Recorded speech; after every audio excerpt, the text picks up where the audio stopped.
Hello, I'm Dr. Ryan Hayes. I teach chemistry at Andrews University, and I have been working on a series of talks that help to lay out some interesting information about the chemical design of our world. This is the last in the series, part 10, and I call it Well, Top 3 Reasons to Believe in a Creator. All right, let's get started with a little joke. Did you hear about the 3 holes in the ground? Well. It was one of the first jokes I told in public, and it went over probably as well as it's going over right now. But I use that to set it up because, see, the problem with a hole or a well is once you get in, it is hard to get out. And if you can't get out, you're dead. We're going to talk about 3 major holes, deep wells that are hard to get out of when it comes to the origins of life and how life got started and how life works on this planet.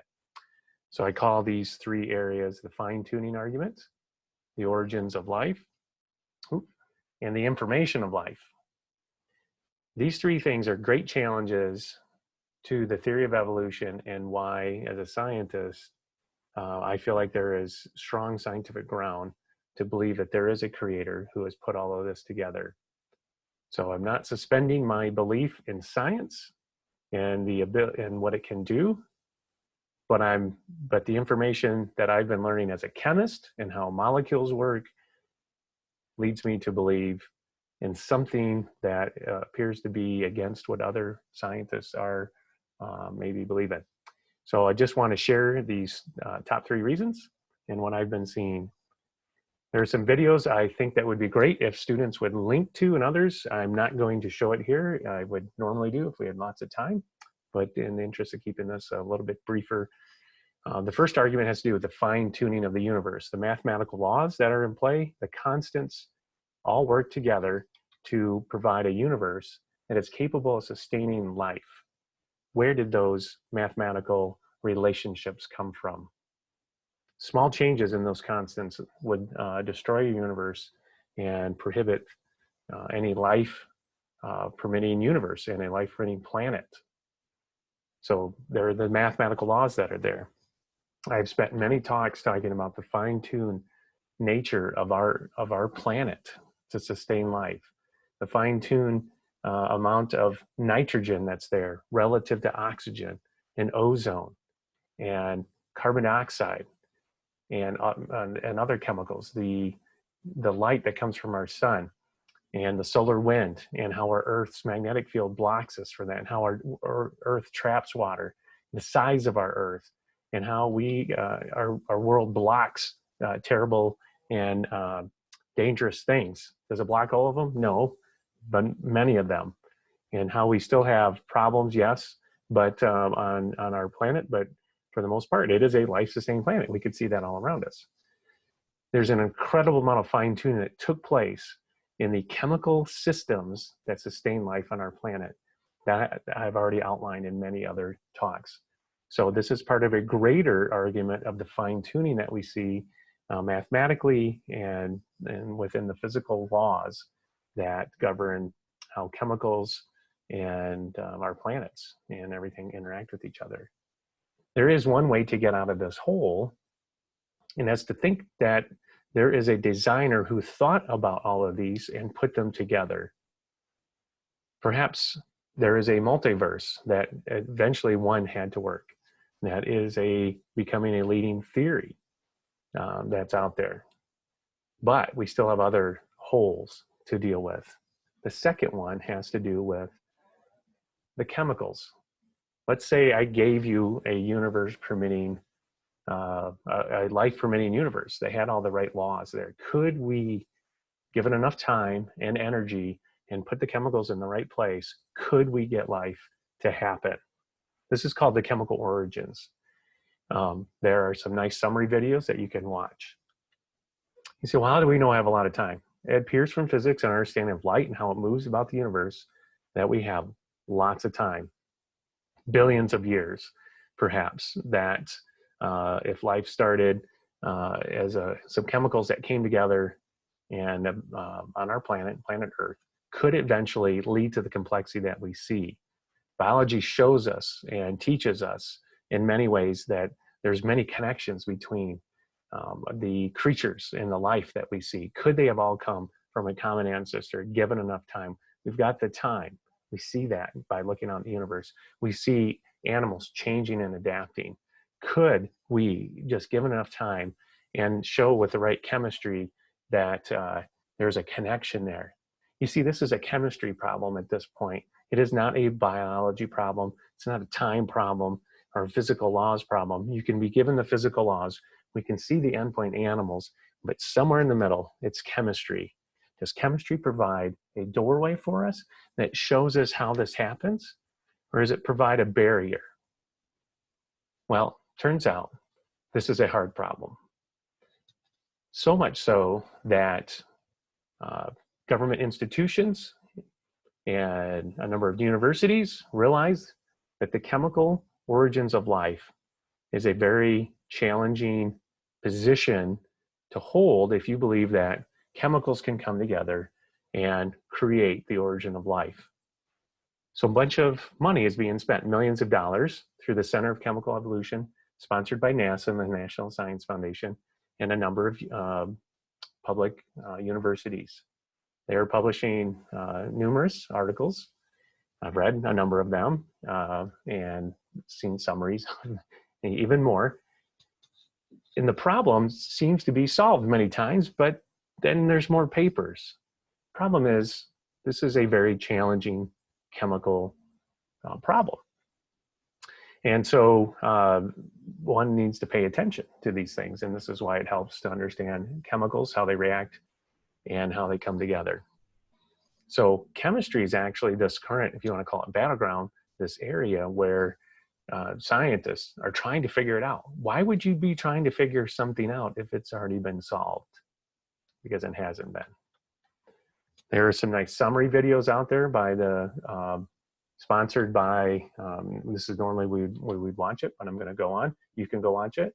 A nice little 9-minute video here from Stated Clearly, or maybe it was less than that, sponsored by the National Science Foundation and NASA. So these are two very reputable organizations, great scientists, and they are trying to figure this out. So if you search origins of chemicals in life, you will find a number of articles that say that this has been solved. Yeah, but that's not the case, because why is the research continuing? And a lot of it comes down to this experiment that was done in the 1950s called the Miller-Urey experiment. And they took various gases and put them in a chamber, hey, to simulate early Earth's atmosphere, if we know what it is. Put electrical spark in it with some boiling water. Where did the water come from, and how is it stuck on Earth? Oh, very interesting things there. But assuming you had all the right chemicals and all the right amount of electricity at the right time and place, could you make some molecules that are important in life? And the answer is yes, you can. You can make amino acids. Problem solved. Oh, I wish it was. Just because you have ingredients doesn't mean you have anything useful from that. I have lots of ingredients sitting in my kitchen right now. Very little useful food comes out of that. Why? Because these ingredients need to come together. So what happened in this experiment? Well, they made amino acids. You need proteins, well, which is a combination of amino acids. Well, don't you just get those because if you have the starting materials? No, you actually have to synthesize those together. And amino acids actually don't want to come together in water. They actually fall apart. Instead of making proteins, the protein falls apart. I'm not really sure about those gases that they use. Some of the gases that they use can be used to make some amino acids in this intractable tar. And then there's other issues, like if you want to make DNA, you're going to need a different set of gases. So yeah, this is not working well. Let's say it did work though. Let's say you were able to make all these amino acids, which naturally came together to form amino acids and proteins that you need and all the enzymes. How do they know how to fold into these structures? And how do they know which, and how do chemicals on their own know which shapes and sizes and formulations to make? So there's not a lot of great evidence that the Miller-Urey experiment provides us the right chemicals that we need to make all of life. We see a few interesting things. I'm not even getting into all of that. There's many other people discuss even more chemical problems with this. This is trying to keep it simple. So there's not a lot of good evidence that this was a great experiment. So, but just in thought, well, maybe didn't proteins come first? Couldn't they have come first? Well, but you need the DNA to make proteins, because that's where the code comes from for making proteins. So couldn't proteins have somehow been made for? No, that's not a good idea. But I think DNA should have come first. But the more we know about how DNA works is you need all these proteins and enzymes to kind of make and replicate, fix DNA. So they kind of go together. You can't have that either. Well, maybe there's this RNA sequence that could have come about. And there's been a number of RNA-based ideas that that a lot of scientists focus in on right now, and many of them have been failing, and I can't put them all down right here. I think one of the most stark and powerful explanations about the chemical origins, it comes from James Tour. James Tour, chemist out of Rice University. He's been working in nanotechnology for many years, as I have. I've worked in the area of dendrimers, and in my early career, I think we were in the same American Chemical Society breakout session. And never did I know that this gentleman had some views that I found very interesting about the chemical origins of life. There are some keywords, you should go look him up. It's very powerful. His bottom line, we don't know. We have learned a lot about chemistry over the last 150 years. But all of that makes this problem of chemical origins very, very challenging. So go watch his stuff. You see, we'd find it strange if we saw all these car parts in the ocean bouncing around and all of a sudden a car came out. And yet even stranger would be that this car would self-replicate and little baby cars would come out.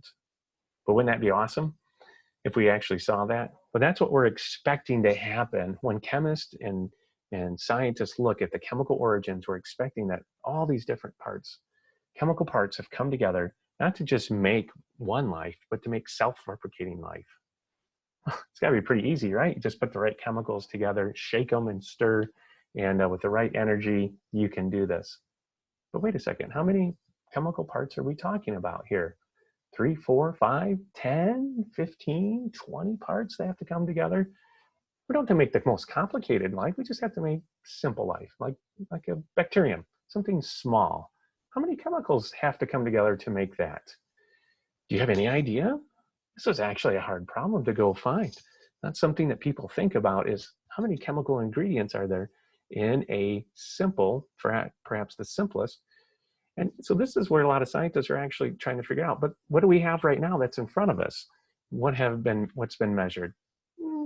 Maybe around 3,000 to 4,000 proteins, fatty acids, nucleic acids, amino acids, sugars, all the different ions. All these things have to come together at the same time.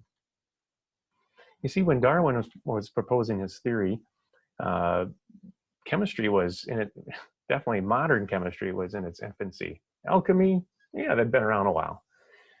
So how could there even be any notion of the chemical nature of life when they didn't really have a good view of that? This stuff can just pop in. And this is what we see from a lot of biologists. The chemistry just happens. Give it enough time.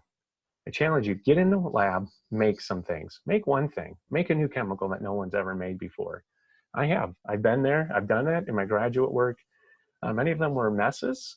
It's easy to make something you weren't intending, but try to make something that you would like. Very hard. So the early view of a cell was not just this huge conglomeration of chemicals. It was maybe just a little soap bubble with a few chemicals in it. It can't be too hard. Our view of the cell has greatly changed since then. In fact, it's better looked at it as a chemical factory. And chemical factories, not the easiest thing to build and maintain. And this is exactly what we see with cells. I would also say that there are some thermodynamic issues that go along with chemistry and chemical reactions. And it all has to do with enthalpy and entropy, something that we've discussed in our general chemistry class. And there are 4 types of chemical reactions. ones that fall into chemical reactions that are exothermic, and their entropy, the chemical reactions are spreading out. These are the most favorable. It doesn't matter what temperature, they'll take place. There is the middle two types that work at high or low temperatures, and the enthalpy and entropy have the same sign. And so some of these will work if you give it enough temperature, and some of them will not. When we say work, we mean spontaneous. It means that they'll go and you'll make the products that you're intending. And then there's this last group, which is called non-spontaneous, and they don't work very well. They want to stay as reactants. You don't make the products that you're intending to. But these kind of reactions can work if you think about how to overcome some of the challenges and are clever. You can actually make some of the products, even though they're non-spontaneous. So I wonder though, where does the chemicals of life fall into? Let's say, DNA, RNA, proteins, and sugars. The way that I'm led to believe is maybe A, they work at all temperatures. It doesn't matter. Or maybe B and C. If you give them enough temperature and time, it will work out. For my analysis, I believe that D seems to be the best evidence of how the chemical and the chemical nature of life and how it comes together, how you need to put energy in, and you're bringing things together. This is both positive enthalpy and negative entropy, the worst case scenario for chemical reactions. So it's not that these chemical reactions can't happen. Non-spontaneous reactions happen all the time, but somebody makes them happen. Some intelligence makes them happen.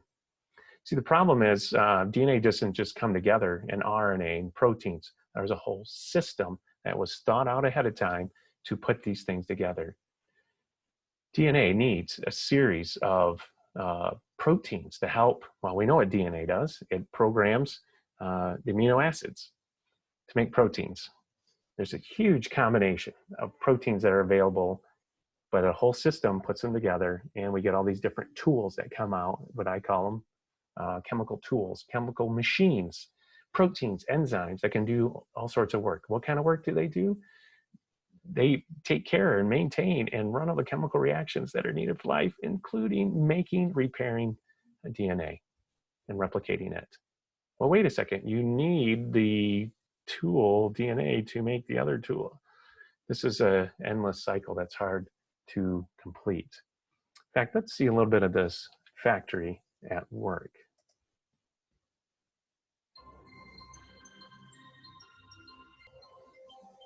It's important to see the complexity that's there. This video was made with the book Signature Nacelle in mind. And I want to make sure they get proper credit for this. Stephen Meyer, Signature Nacelle, DNA, the Evidence for Intelligent Design.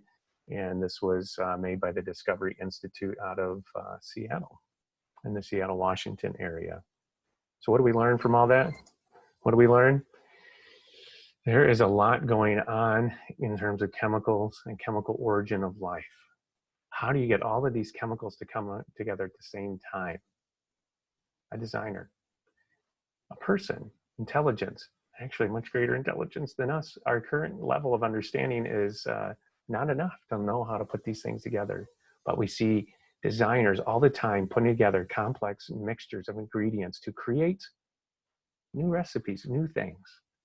And life is way more chemicals, way too many chemicals that need to come together at the same time. That's more complex than any recipe that we've seen. And it needs to be self-replicating. So many challenges there chemically. This is a huge hole that only seems to get deeper and deeper the more we know about chemistry, the chemical rules that are there, and what we learn about the ingredients and how to make them. It's a very deep hole. And we think, and we know a designer can design something out of this. Special thanks to the Stephen Meyer and the Signature Nacelle, because this is where it inspired the third part of this. Information. The information of life. Where did that come from? How does DNA have the right code in there, the right amount of the bases and sequence there to create the proteins that are needed? Where did that code come from? Because there are many, many possible combinations of code that could happen.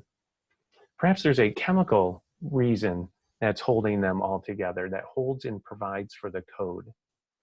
And so in the signature in the cell, for the first time as I was reading that book, I had seen the structure of DNA for many, many years, for decades, and have looked at it, but somehow thinking through it in a new way helped me to see something I hadn't seen before. I want to help you to see that here. We know DNA to be a series of nucleobases, ADTC, held together by the ribophosphate backbone. We can see ribose, the little blue pentagons there, and the phosphate backbone, holding this structure together, holding this code, these bases. So what's holding them together? It's really that ribose phosphate background. Well, what if I covered everything else? Could you tell me what the code is there? What are the T, C, A, G? What code, what pattern is there?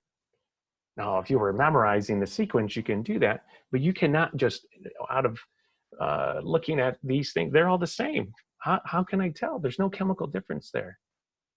And that's just it. There is no chemical force driving the sequence between them.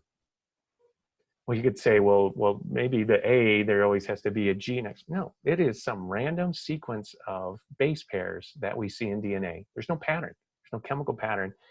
The rungs of the ladder here, or the sides of the ladder, do not dictate what the rungs are. There's no chemical difference there that drives this. If there was, we tend to see a little bit more patterns.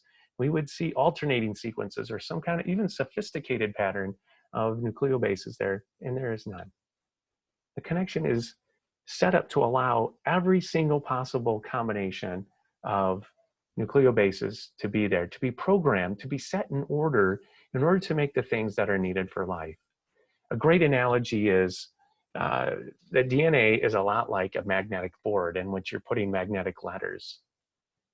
Does that board dictate what letters and the combination of letters and the order of letters that go up there? No. If we use our mind, we can create words and letters, things that are meaningful. DNA is exactly like this. This is a great analogy. The letters can go in any order, and we don't say, well, the refrigerator tells us which order to put the letters. No, a mind comes in and creates code and meaningful information out of that. So we know intelligence comes along and can create codes and information that can do work. So we see this kind of code in DNA. It's like an author or a computer programmer, a mind, put this information in. There's too many probable combinations of all these different letters that could be there in DNA. Well, how much DNA is there really in a cell? I mean, it's not that many letters that we need to worry about. Yeah, right, it's not that much. You know, see, in one cell, there's just about 6 feet of DNA in one cell. Well, how much DNA is there altogether in all your cells then? Well, that's an interesting question. So if you had 6 feet of DNA, okay, and for each cell, and now you've got how many cells? Yeah, it's kind of a debate. I've seen maybe 10, 40, 100 trillion. Some numbers I've seen were like 37 trillion. All right, I'd say there's 37 trillion cells in your body. How much DNA is in there? Now, a lot of it's replicated because it just needs 6 feet of it per one cell. But how much DNA is there? Because all of that DNA, if something goes wrong with it, can lead to cancer and lead to death. Or worse, if there's anything worse. So much DNA is there? Well, take 37 trillion and multiply by 6 feet. What do you get? How far would you go? What is that in distance? Is that from the length of California to Maine? Maybe around the world? Around the world a couple times? How about here to the moon? Here to the moon a couple times. Here to the sun? Turns out 37 trillion times 6 feet is 42 billion miles of DNA in one person. That's the same as going from the sun to Pluto 12 times. We're not saying Pluto's a planet, we're just saying it's a marker out there. And you can do that trip 12 times. Amazing. There is that much DNA in your body. 42 billion miles, give or take a billion, in one human. And if anything happens, and it does, every day, thousands of spontaneous changes happen to the cell's genome. Furthermore, defects could arise when DNA is copied during cell division, a process that occurs several million times in the human body. When any of that goes wrong, and it is going wrong, it does go wrong throughout the day, problems happen. And these mistakes turn into cancer, and cancer leads to death. So this information system, I'm saying, is not perfect. No, it has problems. The planet we live on, the radioactivity, the radiation we get leads to problems. So what are you saying? It's not a perfect system? That's a great system, especially if you have a way to fix it. You see, thousands of these daily mistakes occur. And the reason that our genetic code does not disintegrate into a complete chemical chaos is that a host of molecular systems continuously monitor and repair the DNA. So it's not enough just to have DNA. We have to have a system that repairs it and fixes it, because there's damage that's taking place. We live on a dangerous planet. One of my other talks. This work won the Nobel Prize in 2015 to 3 scientists and their teams. It's interesting that life has a way of fixing damage that takes place. So here is this fixing that takes place in a bacteria. Someone has animated what we understand about it right now. Let's see if we can learn a few things.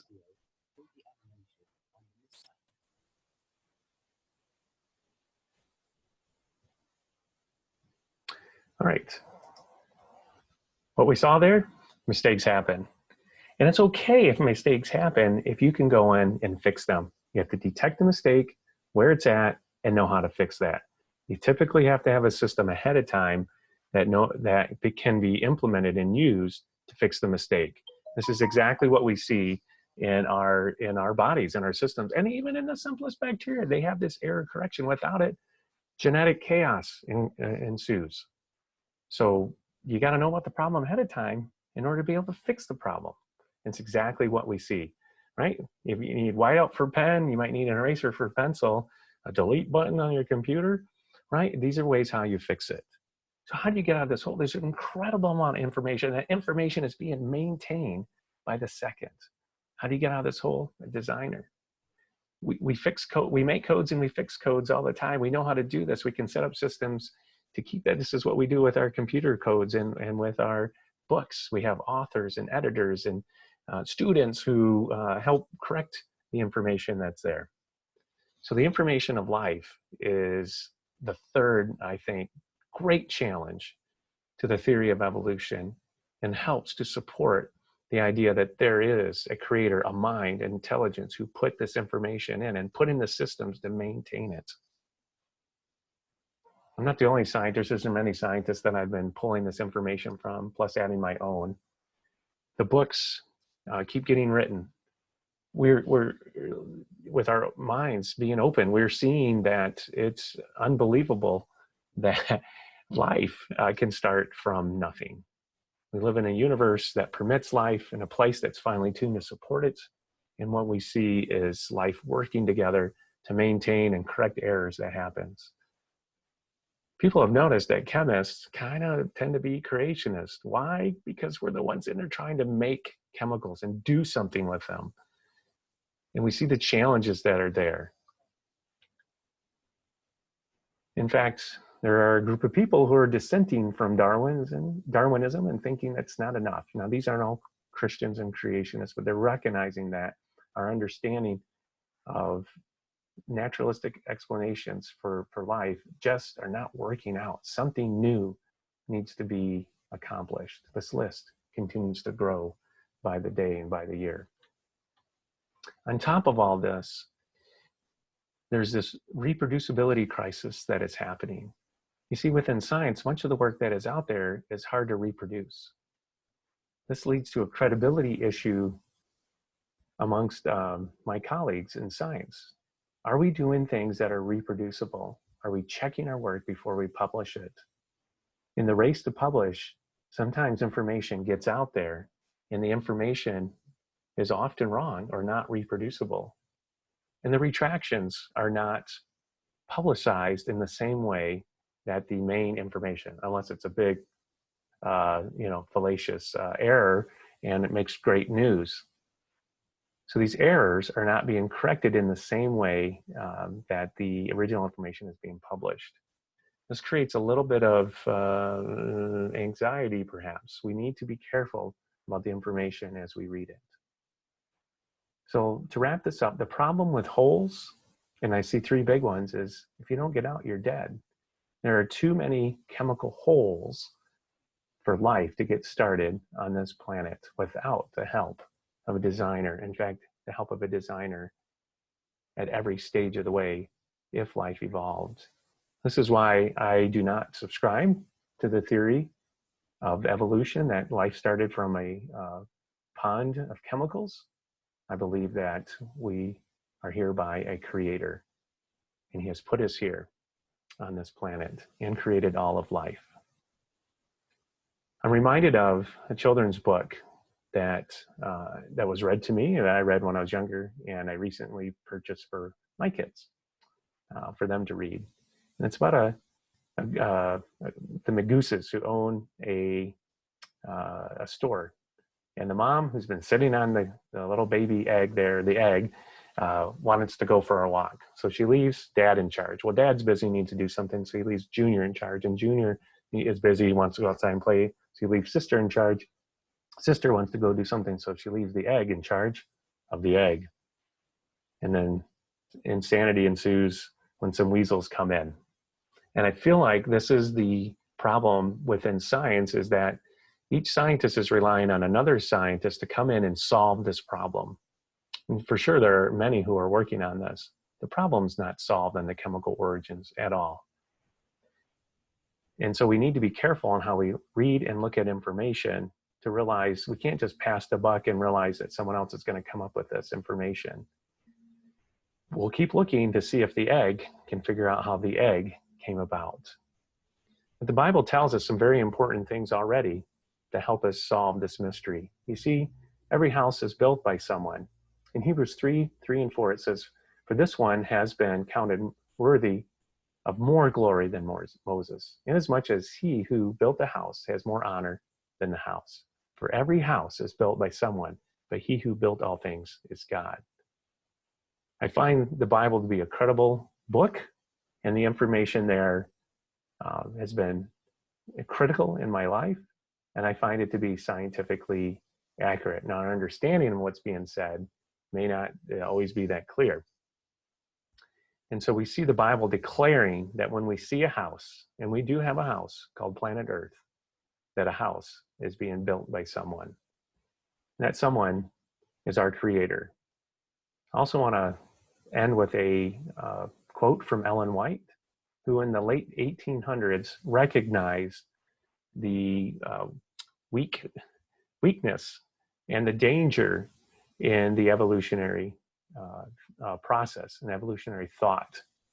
Here is no mystery. There is no ground for the supposition that man was evolved by slow degrees of development from the lower forms of animal or vegetable life. Such teaching lowers the great work of the Creator to the level of man's narrow earthly conceptions. Men are so intent upon excluding God from the sovereignty of the universe when they degrade man and defraud him of the dignity of his origin.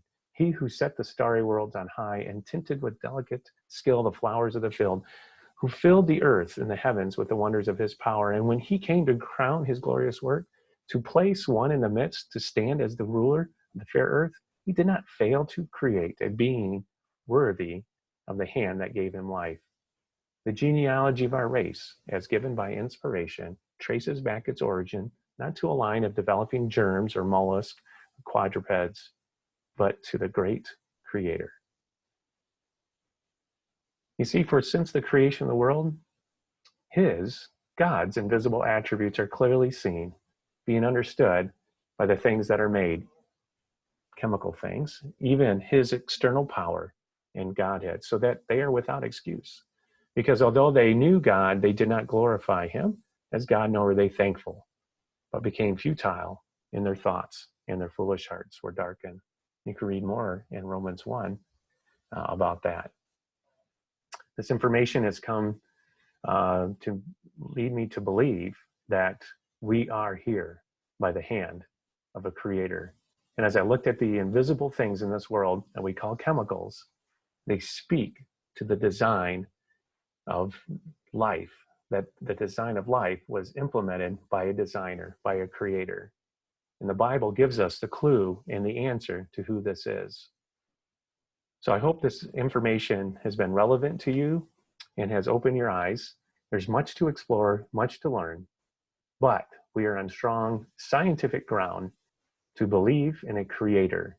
We do not have to compromise our thoughts or our views and to throw out science. Yet it is the blending of both our faith and science together that supports my view of the creator. Thank you for joining me. I'm Dr. Ryan Hayes, professor of chemistry at Andrews University. And this closes the talk, the 10th talk. Well, well, well. Thank you for joining me.